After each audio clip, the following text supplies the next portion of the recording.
Thank you, Paul, for the very warm introduction. Brigadier James, thank you very much for hosting me and inviting me to be the keynote speaker here today.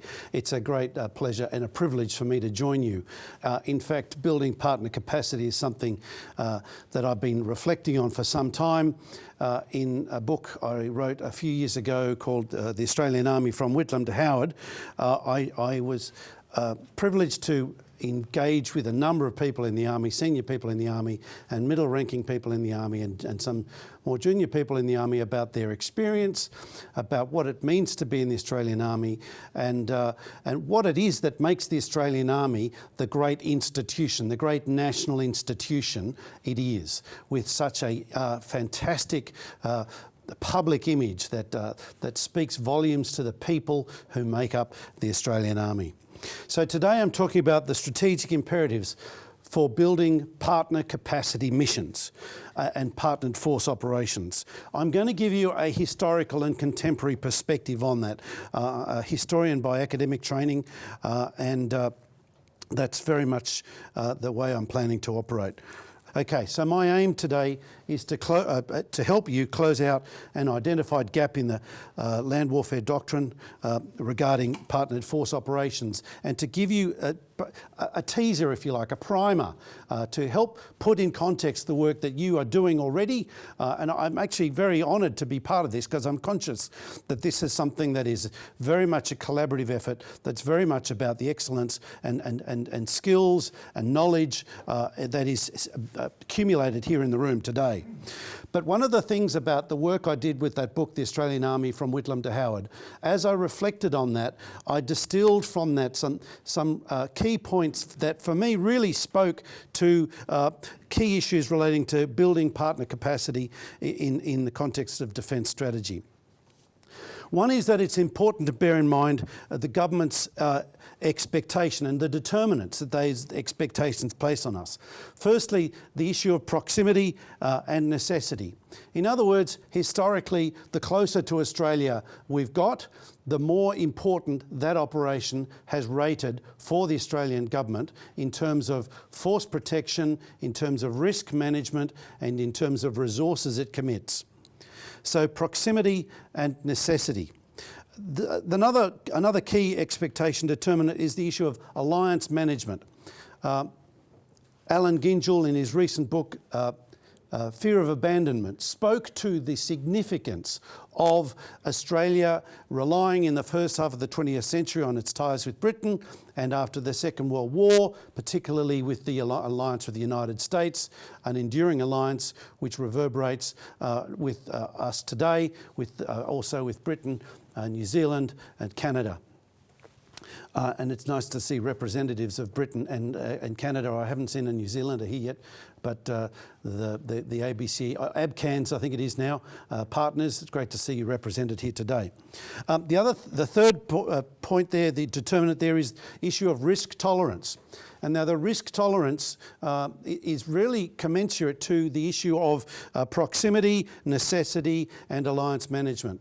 And I give you a couple of examples here, one particularly relating to the East Timor intervention in 1999, when then Prime Minister John Howard made it clear in the planning lead-up process when he was briefed in, he was quite prepared to take hundreds of casualties if needs be. Now that was something everybody was working to avoid, but the government was prepared to accept it. And that, I think, speaks volumes. And people underestimate the significance of that. When we think about East Timor, we think about it as some kind of pretty easy kind of experience, but it potentially wasn't. And that's the key point. The government recognised that and bit the bullet and was prepared to take the risk. So that leads me to a couple of points about the issues of being closer to shore or further away. The closer to shore, the greater the likely force contribution, the greater the risk and casualty tolerance, and the greater the potential neighbourhood consequences, the greater importance of intellectual investment, of us thinking through the ramifications, the cultural aspects, the long-term implications of a firefight on the Indonesian border. What will that affect? What effect will that have on the next generation of TNI leaders? The significance of cultural, language and historical understanding. I can't stress this enough. When it comes to our own neighbourhood, when it comes to Bougainville, when it comes to Solomon Islands, when it comes to East Timor, Indonesia and other parts of the Pacific or Southeast Asia, having a sense of what it is we are experiencing, recognising the otherness of the partners that we're working with, recognising the cultural diversity, the linguistic complexity, the fact that they don't necessarily speak or think the way we do, and then factoring that into the way we engage them and plan around our engagement is fundamentally important. And then finally the allied expectation of Australian primacy. In our neighbourhood, we don't expect the United States or Canada or Britain to play a leading role. We expect Australia and New Zealand to pony up. And that's played out in Bougainville, played out in the Solomon Islands, played out in East Timor, it played out in the Second World War. This is something we need to be mindful of after having spent almost 2 decades focused largely on operations in the Middle East, that as the government seems to be doing a bit of a pivot back to Asia, this has enormous ramifications for how we play in this space. So I particularly like this map because it gives you a sense of the significance of the geography. And I'm playing with your heads a little bit here, folks, because I'm spinning the map 45 degrees. It's a little bit of a Blaxland psyop, if you like, because I'm trying to give you a sense of the significance of our own neighbourhood. And when you've spent your life, most of your operational career in Afghanistan or Iraq, it's easy to think of this as something you just fly over. I get that. But folks, this is our future. This is where we live, and this is now increasingly contested space. Now, we have had operations far from shore, and there's a swag of them. I don't need to brief you too much on them, but I do want to give you a sense of the effect that particularly the post-Cold War operations of choice far away have had on our thinking. And one of the things that came out of this was a recognition of the significance of interpersonal skills. Now, I won't bore you in detail about this because I know Deb Jefferson won't bore you in detail about this afterwards as well. She's really the expert on emotional intelligence and the implications for the Defence Force. But I do want to just reinforce the message and maybe preface her presentation shortly. But one of the things that came out of this in the 1990s was this sense of Australian soldiers having this moniker of being ambassador, soldier, teacher and a peacekeeper. And that was all, in a sense, that was partly to make us feel good about ourselves. It was partly a post-Vietnam PR spin, but it was also in part a recognition of the skills that the Australian soldier brought to the equation. Unfortunately, of course, there was often little follow-through on these operations. They were short period, time-framed operations, the ramifications of which had varying significance for Australia's engagement in Africa and Asia. One of the things we did after 9/11 was we got involved in operations of choice far away beyond the peacekeeping set, but we got involved into operations that were involved serious fighting on occasions. But we didn't go for the combined arms effect that we did with the 1st Australian Task Force in South Vietnam for a variety of reasons. And of course, as a consequence, there's little of myths and legends, as Peter Lay once described it, due to the tight media constraints that were imposed on the force that deployed to Iraq and Afghanistan. And there was limited investment in culture, in language and in relations more broadly. Partly this was a sense of, look, we're going home, we're not here for a long time, we're here for a good time, not really, but you know what I mean. We're here to do a job, we're here to go home, we're not here, this is now part of the world. Of course, that was nearly 2 decades ago, and we've still been playing in that space. So we've been slow in picking up some of the lessons about culture, about language and relations. We recognised sometime after the 2003 invasion that we needed to help support, mentor, train, advise the troops that were being reconstituted in Iraq. So we established the Australian Army Training Team Iraq. what I wanted to do was stress the fact that we had built on the experience of the the Australian Army Training Team Vietnam.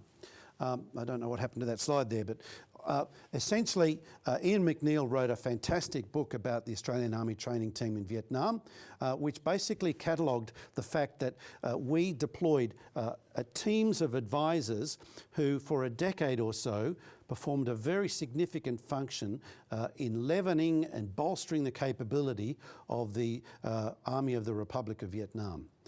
And that's something we haven't paid much attention to lately, partly because, of course, we didn't win in Vietnam, but there was a lot to be learnt from that experience, and it's worthwhile reflecting on the nature of the contributions, the nature of the character of the individuals, the preparation that they went through to get to that point where they were able to deploy confidently, individually, sometimes in pairs, providing extraordinary bravery and support to Allied forces in the operations undertaken in South Vietnam. We think we're doing a lot now. I think if we look back to compare to what was done during the Vietnam War, I think we might surprise ourselves at how impressive they were back then and how much it's worthwhile to reflect on their experience as well. So the training team in Iraq echoed the training team Vietnam in a sense, but it didn't quite. Because there were so many caveats on the use of the force under Lieutenant Colonel Ian Cruikshank, who did a fantastic job under the circumstances. But they didn't accompany the troops they were training into battle, and after they left, as Jim Molan noted in November 2004, the force that was trained was intimidated out of existence. Now, we sent a number of other training teams to Iraq thereafter, providing a number of different focal points on infantry training, on logistics training, then on the 2nd Brigade of the 10th Division, Al Mathana, and then focusing subsequently on mentoring, advising and training in a fair amount of depth, and training that really was, I think, second to none, with about 20,000 Iraqis trained in that process, but we weren't really looking to generate metrics for what was going on.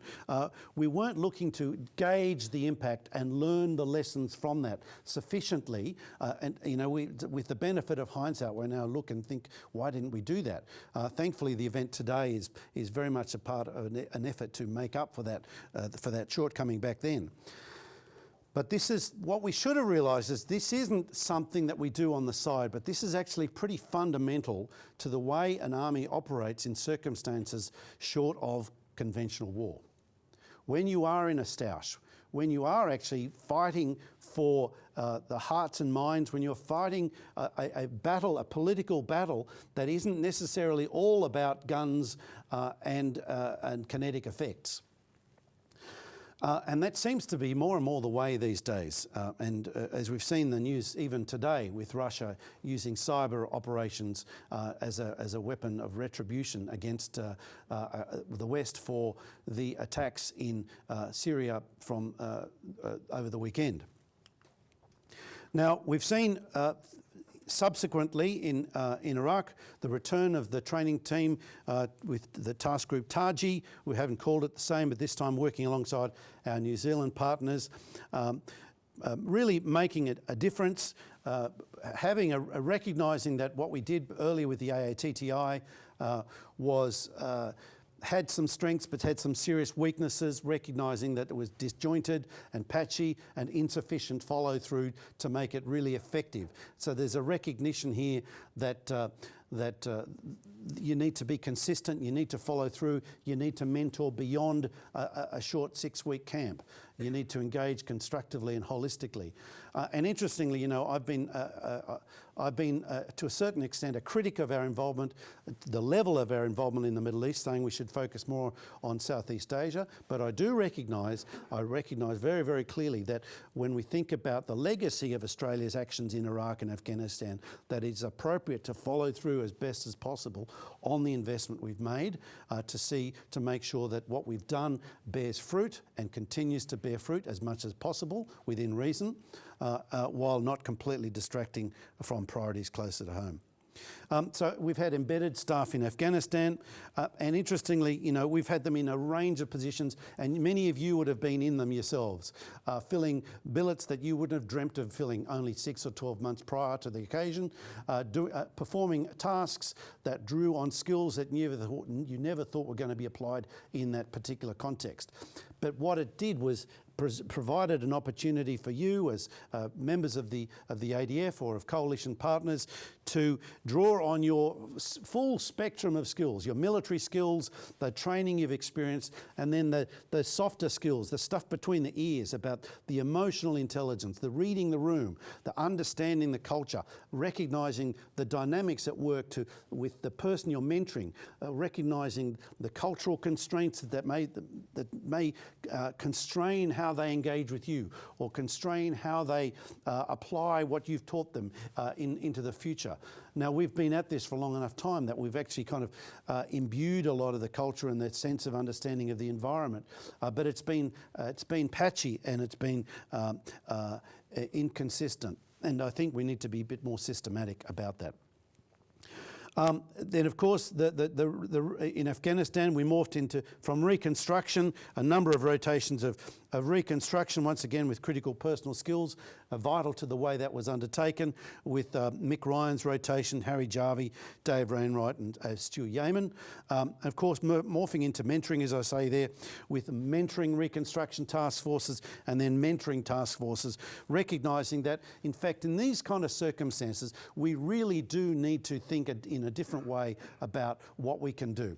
If we aren't, given that we are a small boutique defence force, we don't have the numbers, the bulk to do it ourselves in a consistent, sustained manner. We need to work with others, we need to partner with others, we need to encourage them to raise their standards and to be more focused in the way they do their business. So we had a model there that with Pete Connolly in particular developed this idea of mentoring, securing, influencing and developing. Pete, who's now the head of the Army Research Centre, which is a good call in my opinion, it really, I think, helped think through conceptually what we were doing and did us all a favour by articulating in his little monograph on his experience in counterinsurgency in 2009 as well.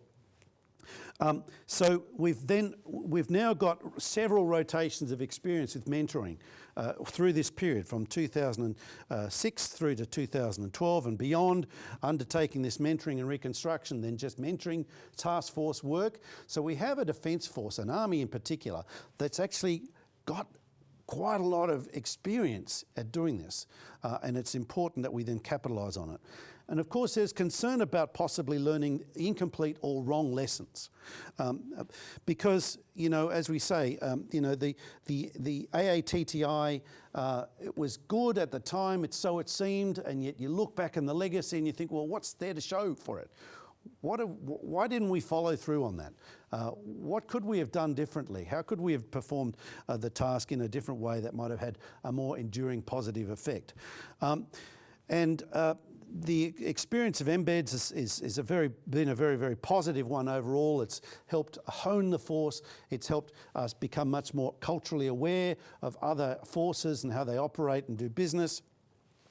And that is really a great thing. It's been a great credit to the ADF and to the Army in particular for the way it's gone about its business, and wherever it's gone, almost invariably, it has got plaudits for its work, recognising the significant work that happens already in the training continuum in the Australian Army and the ADF to prepare people for the work they have to do. So when we think about building partner capacity, we need to recognise the good work that's happened already and the very solid baseline that we've already established in this space. But closer to shore, this is where I think I wanted to just stress this.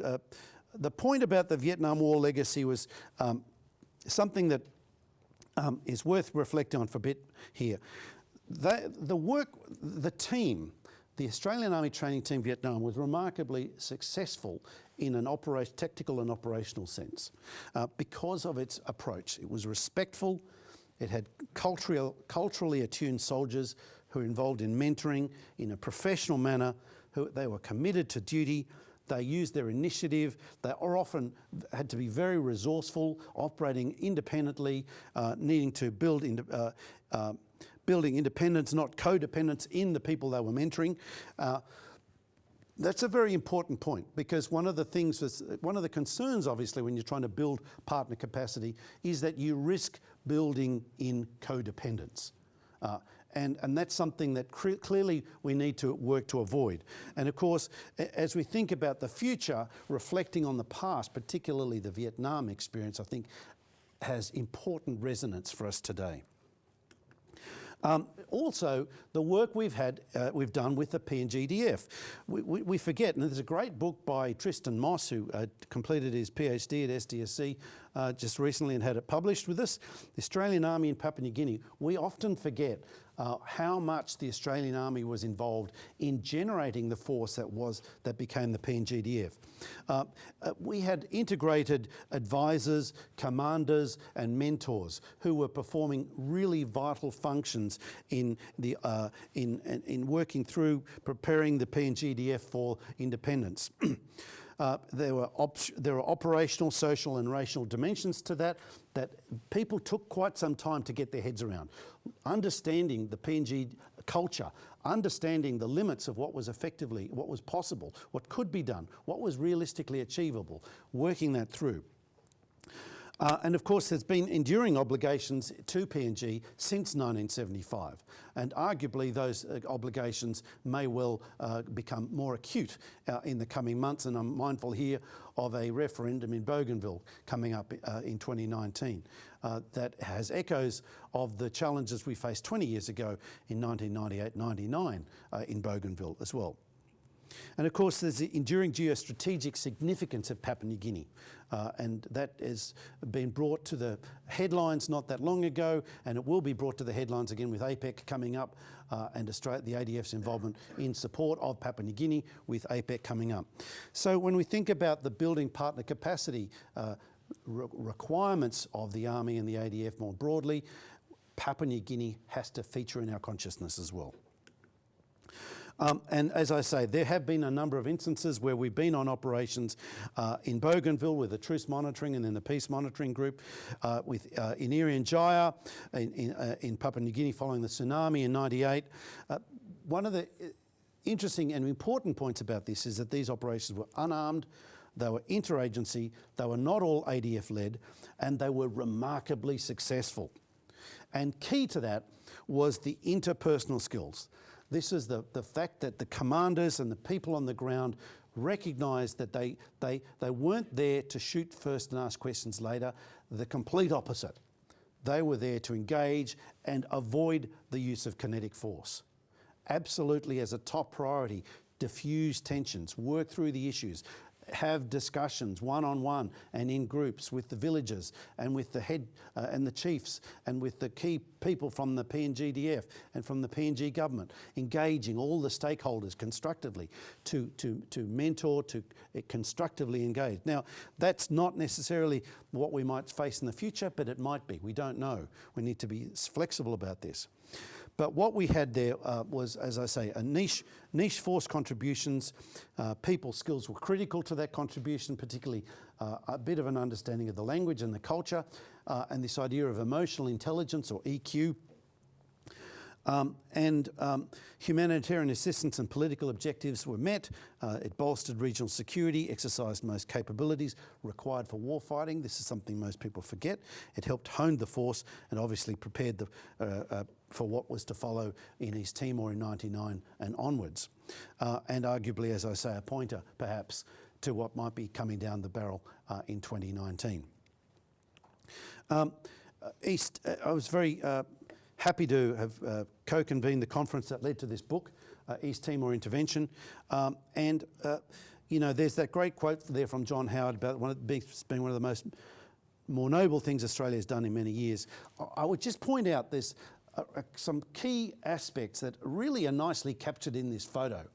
There you have the Army Attaché, Colonel Ken Brownrigg, who has read the room. This man, he's steeped in Indonesian. He speaks Bahasa. He's mates with the guy in the black cap to the right, or over the left shoulder of Kiki Shinakri there, the Indonesian martial law commander, on the right-hand corner of the photo, he's the godfather of one of his kids, right? So the intimacy that Ken Brownrigg got involved in terms of understanding where the people in the Indonesian National Military, the Tentara Nasional Indonesia, TNI, what they were thinking, how they were thinking, it got to the point where people thought, Jesus, has he got Stockholm Syndrome, you know? He likes them so much. And everyone at the time was not liking the TNI so much, I don't know if you recall. But they were a bit on the nose in the ADF. Anyway, so Ken Brownrigg gets on the blower to General Cosgrove down at DJ's, and he says, look, you've got to meet. You can't just deploy. You've got to go in and save face. You've got to let form precede function. Ken Brownrigg knew intimately well how important understanding the cultural dimension of this operation was to success. Cosgrove, in his wisdom, listened. He took the advice, he flew up the day before, and this is the photo taken, courtesy of the RAF, and the picture of the nice little rounded there in the top left corner. It's a very joint operation. But you get there a sense of how this is really about working a coalition, because just over Cosgrove's left shoulder is the Thai Major General Songgiti Jagabat, who ended up being the Chief of Defence Force in Thailand. But his role was absolutely crucial to success. Why? Because we couldn't do it without an ASEAN partner. That was not going to work without an ASEAN partner. So, and I point this out for a couple of important reasons. It's not strictly about building partner capacity, but if we want to be in the future where we face an operational challenge akin to what we face in East Timor, we better be thinking about building partner capacity in a way where we can turn around to a Major General Songgiti Jagabat, or a major who's Ken Brownrigg's father of his godson, and work those relationships. Make them work for the good of us all. Now, that takes time and effort, folks. It's more than just reading a PAM, it's more than thinking about PAM. It's investing far deeper conceptually in this space, this idea of who we are, where we are, and how we do our business. So, as I say, we all know the story of East Timor. Tactical success led to ADF reinvigoration. It demonstrated the importance of jointry and collaboration, the utility of the ABCA ties. First time we had all 5 of the ABCAN's partners on operations together in the one formation on the border in East Timor in '99, because we even had an American HUMINT team playing in that space. Obviously, logistics shortfalls became very obvious. Significance of regional ties with ASEAN. I pointed out the significance of the relationship with Thailand. Interested just on that for a moment. When we were looking around for a partner for East Timor, we couldn't have gone in without an ASEAN partner. We went to the Malaysians. All hands up, who wants from Malaysia wants to go? All hands down. Same with Singapore, Philippines and others, for perfectly understandable reasons. They're neighbours of Indonesia. They've got relations to manage. The Thais, one step removed, say, look, we get you Aussies have invested in the neighbourhood. We get that this is really important, and we get that you're trying to do the right thing. We'll volunteer. They volunteer. Very, very significant reflection of generations of investment in the relationship with Thailand, going back to the SEATO days, Southeast Asian Treaty Organisation. So, but this operation really raised the awareness of the significance of languages, of culture, and the significance of those friendships. And I stress that again. And of course, since then, Australia's been heavily involved in building partner capacity in East Timor with military training, advice and support, and training in a whole range of skills, English language, governance, financial management, etc., etc. But I would put to you that Australia has been a middle power with small power pretensions. And I say that because of the timidity in which we have engaged in trying to shape our environment. I think we need to be looking more constructively to the role we can play, not the role that perhaps some people think we should play. And I think we're a bit torn about this. Sometimes we feel we should be more assertive and other times we don't. And yet when we think about what's happened in East Timor, we really have let other players, other international players, play a more leading role when we're their immediate neighbours. We're the ones who put invested the most in East Timor's liberation and independence, and yet we've kind of, for some reason, shied away. So I put that to you because when we think about shaping the concept of building partner capacity, I think we do need to think about respectfully about Australia as a middle power. We have a role, a constructive role to play, particularly in the South Pacific and Southeast Asia, that is disproportionate. It is where we have to play a leading role. Now, in the Middle East, we'll always play a constructive secondary role, but in our patch, we need to be doing the hard thinking. No one else is going to do it for us. So that's why I put that to you. Now, of course, we've had a range of other interagency and regional and border operations in the last few years. There's just a couple of them mentioned here, but they're pointed to future regional BPC opportunities I put to you. Of course, there's then Lieutenant Colonel, now Lieutenant General John Fruin in the bottom left photo in the middle, when he was head of the land forces in Ramsey. Now, more recently, we've been doing some great work in the southern Philippines. The ADF's provided mobile training teams on urban warfare and counter-terrorism. The Armed Forces of the Philippines are highly prized and highly praised our work, and they really appreciate the respect that we showed, the professional skills that were on display. I've had several Armed Forces of the Philippines officers talk to me about how impressed they have been with the ADF, how we have really brought some great lessons from our experience in mentoring in the Middle East and done that kind of recalibration mentally of the different circumstances, applied them to the circumstances in the Philippines in a commendable manner. So we have, I say that in part because I want to make the point that while I'm a little bit critical, I do recognise that we actually have we've come a long way. We've been honing the capability in this space really very well over the last few years, and we've been very good at turning and applying. And my concern is that that may well be something we have to do a lot more of in the next few years. One of the things that came out of my book on the Australian Army, From Whitlam to Howard, was what I consider to be the 5 reasons for prowess. And I think it's worth reflecting on these as we think about building partner capacity. Individual training, I put to you, is fundamental to our success. The rigour of our individual training, the rigour of our collective field training, the importance and the skills that are imbued through our regimental and corps identities. And here again also the ties with close partners and close allies and regional partners. We benefit enormously from our ties with the UK, with the United States, with Canada and New Zealand. And when you think about, particularly think about our experience in Bougainville and Ramsey and Solomon Islands and elsewhere, bringing the Kiwis along has almost invariably been a huge boon for what they bring in terms of insights on the Pacific Islands that we tend to be a bit weak on. So that's really worth noting. Of course, also the 5th one is links with society, and I think that's a very important one when you think about the kind of the kind of the negative consequences of the Vietnam War on the Australian Army and its place in society. Having a sense of our links with society, the importance of those links, recognising the utility of those links is really important as we think about placing ourselves, shaping the way we try and build partner capacity in our neighbourhood as well. We can't go further than our society allows us, conceptually and morally especially. So I put that to you, the 5 reasons for prowess that I hopefully will help shape the thinking on the idea of building partner capacity. So some key observations I would make here.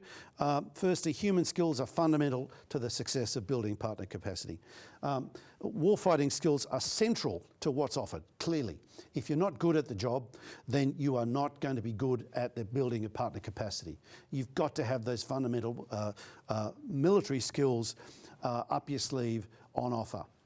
But the cultural, language and personal skills are fundamental to effective building of partner capacity. And here we're talking about Emotional intelligence, not just IQ. EQ, not just IQ. And I would put to you, ladies and gentlemen, that our focus, Australia's focus, the Australian Army's focus on these cultural, language and personal skills has been patchy. We need to be more rigorous, more methodical, more systematic in how we imbue these skills across our force. And the challenge is there to balance needs close with those afar. Those in Iraq, the enduring obligations in Iraq and Afghanistan, with those closer to home where we can expect to be the lead, if not the only player in that space, where we need to intellectually invest more than we have. And we are facing a circumstance where, you know, a lot of us have spent time learning Arabic and Pashto and not that much learning Tagalog, Tetum, Bahasa, or any other Pidgin or the regional languages. And I put to you, ladies and gentlemen, that that's something well worth considering. We think about core behaviours, a few of them from the Every Soldier, I'm an Australian Soldier list. A couple of them really speak out, in my view, that are particularly relevant here as we think about BPC, building partner capacity, being mentally prepared, committed to continuous learning and self-development, working for the team and demonstrating compassion. So these characteristics of an Australian soldier, I think, predispose Australian soldiers to do well at building partner capacity. We just need to make sure it's not an ad hoc thing, that it's rigorous. Now, we've had a number of conceptual developments along the way that point to the similar points. Populations, the adaptive campaigning model of 2007, that's been updated since, obviously. These all point to the kind of skill sets that we need for building partner capacity. Population support, indigenous capacity building, population protection, public information, and so on. So I won't go into that in detail. I know that there has been work done by others, such as the United States and the Security Force Assistance Handbook, for instance, which came out back in 2008, is worth reflecting on, and the skills that the qualities that they see listed there are worth reflecting on as well: maturity, professionalism, competence, patience, knowledge, flexibility, innovativeness, motivation, confidence, cultural effectiveness and situational awareness. So for the Army, as we think about BPC, we need IQ and EQ. We need cultural understanding across the language, culture and history space. As I say, this is potentially optional in wars of choice far away, but it's not optional for wars potentially of necessity closer to Australia's shores. And understanding this has significant implications for how we approach the idea of regional war amongst the people in high or low intensity operations, whichever the way things might pan out. We don't know the future, ladies and gentlemen. We need to be prepared for it. And I hope that this has been helpful as we think about the strategic imperatives for BPC missions. Thank you very much for your attention.